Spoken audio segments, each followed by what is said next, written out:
Hey guys, welcome back to another video. It's your man Jay. It is time to go ahead and show you the S24 Plus cameras. I am in fact recording with the S24 Plus. This is one of my daily drivers since I brought it into the crew and I really enjoy it. I'm using it alongside the S24 Ultra and the iPhone 15 Pro at the moment. The S24 Plus cameras, obviously I've used them on this channel and also my car channel, and they're impressive to say the least. I mean, this is an impressive set of cameras. And I'm shocked actually the value that I'm getting from the S24 Plus, just based on the phones on the market. Samsung has really upped the middle device, which is the 23 Plus, the 22 Plus, you know, the ones that were in the middle like this. This 24 Plus has taken it to another level. This is S24 Ultra, you know, pretty much in just a little bit smaller size and a better form factor.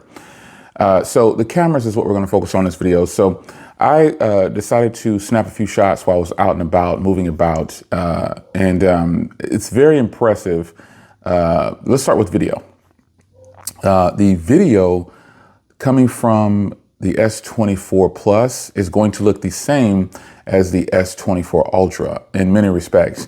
I've had them side by side multiple times and I just couldn't really tell the difference. But this, in fact, is the rear camera of the S24 Plus.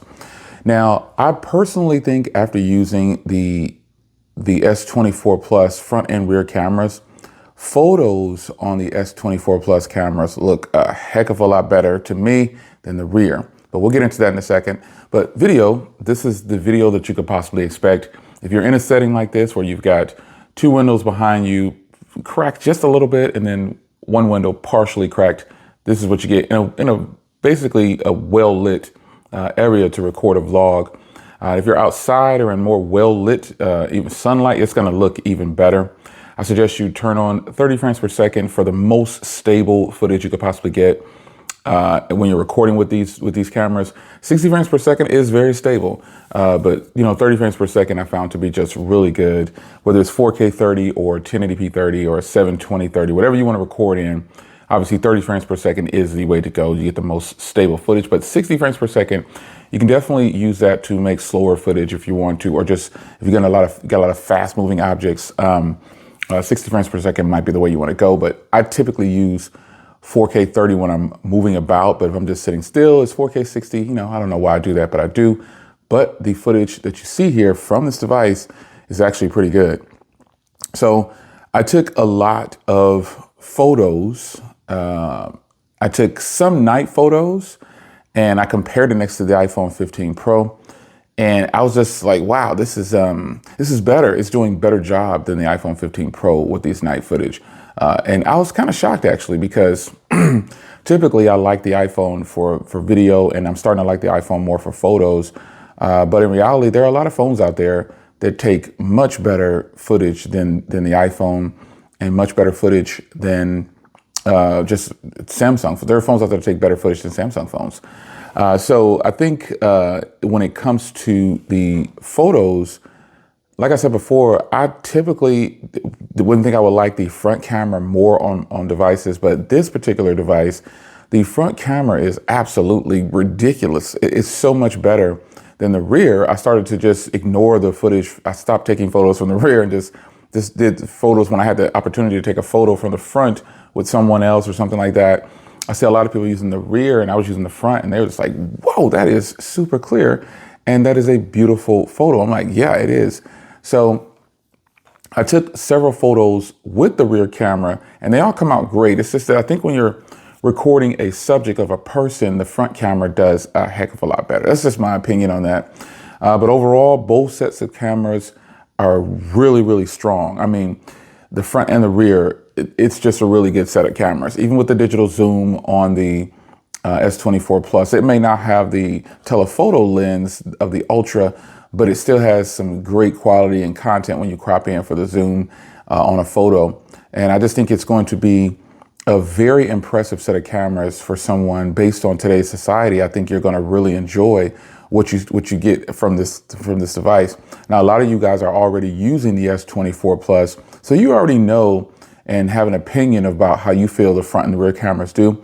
You have firsthand experience. For this video is for people who do not have the device, and for those who do, just you can chime in and tell me, hey Jay, I actually like the rear camera better, or I agree, I like the front camera better. For some reason, it takes better photos of people than the rear.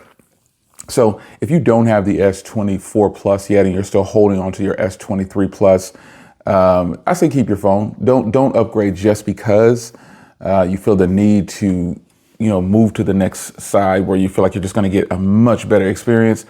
Because the fact of the matter is, if you go from the S23 Plus to the S24 Plus, you are getting some upgrades. You're getting a much better display. The cameras are, arguably much better, having both of them side by side. The 24 Plus cameras are better.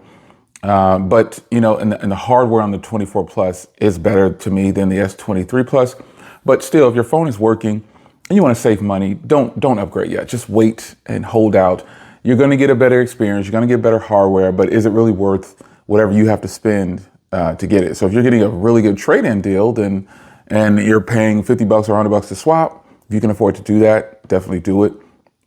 But I'm going to say that these cameras on here are just way beyond what I thought they were going to be.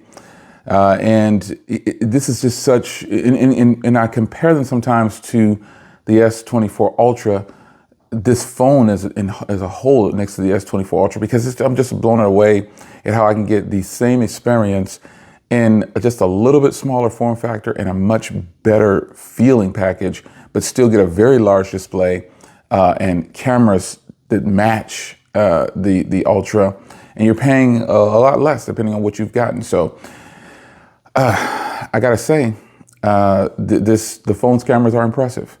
In my video reviews of cameras, I don't go too much into dynamic range and settings most of the time, because most people now I shoot in pro mode most of the time when I'm using this device, or portrait style video, things you can actually access and tweak just a little to make your stuff better.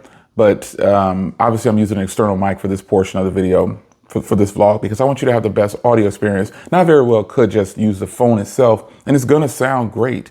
But I like to I've learned to hone in on audio sometimes. If I'm giving you a sample of something, people really like strong audio to match that video. So the audio from the device, I will show it to you now. It's gonna unplug. And now you should be getting audio from just the phone itself. This is what you could expect. And here's the receiver here from the Boya.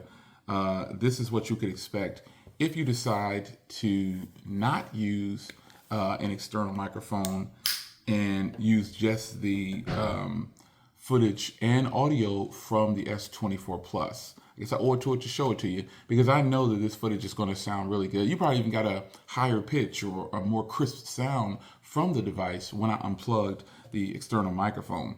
So it's up to you. Some people probably won't be able to buy an external microphone, but I personally love to use an external microphone when I'm recording videos, because I think it just deserves the best audio possible. So in closing, the S24 Plus cameras, wow, video is strong.